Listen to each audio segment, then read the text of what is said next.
ses points, c'est devenu sportif. Mais il y a plus difficile encore.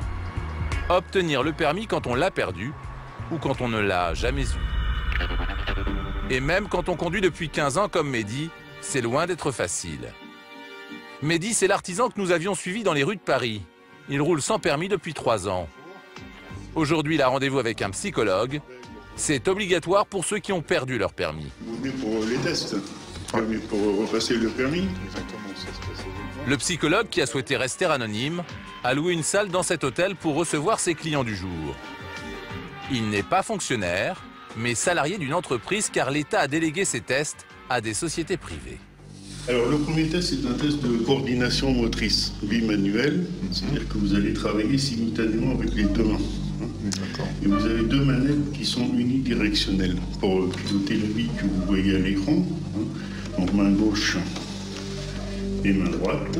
Bon, voilà, c'est à vous. L'exercice consiste à déplacer la petite bille rouge sans sortir du parcours. Il faut bien se concentrer, puis la bouche, il ne faut pas qu'elle sorte de son parcours. Maintenant, ce sont ces réflexes qui vont être analysés. Il faut appuyer sur les bons boutons quand l'ordinateur le demande.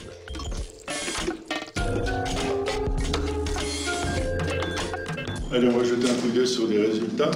Alors, en coordination, vous êtes au-dessus de l'axe. Donc, ça veut dire que c'est pas si mal que ça. Ça passe.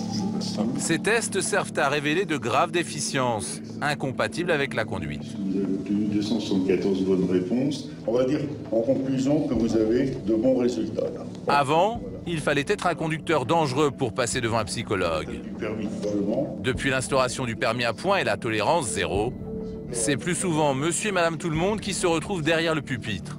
Même le psychologue trouve ça un peu exagéré. Avant le permis à points, les gens qui perdaient le permis, c'est parce qu'ils avaient quand même des problèmes sérieux, de type accident corporel, récidive d'alcoolémie. Voilà. Et donc c'était pleinement justifié. C'est quand même des gens qui méritaient d'avoir un diagnostic, quoi. Bon. Mais effectivement, le problème est venu avec la loi du permis à points. On a basculé les gens du permis à points dans le même système. Et là, peut-être qu'il aurait fallu réfléchir avant de les basculer là-dedans. Vous trouvez que peut-être que le système est excessif, de le faire passer systématiquement à toute personne qui a perdu son permis? Oui, je pense un peu, oui, oui effectivement. Oui. Étape terminée. Allez. Un système jugé peut-être excessif, mais qui fait bien les affaires de ces sociétés. Alors, on va devoir vous demander le règlement, parce que c'est moi qui m'en occupe aussi. Alors ça fait combien, s'il vous plaît? Alors ça vous fait 105. Voilà, 105 €. Merci. D'accord. Vous faites combien de clients comme ça par mois? Combien de patients? Par mois? Bon, on va dire 60-70 actuellement. C'est une activité rentable? On va dire oui, c'est une activité qui est rentable. Ouais. Bon, bah, à bientôt. Allez, au revoir. Non, pas bientôt. Enfin, oui. Avant de s'inscrire à l'auto-école, Mehdi doit d'abord passer une visite médicale à la préfecture. La liste d'attente est telle qu'il attendra 1 mois et demi avant de décrocher un rendez-vous.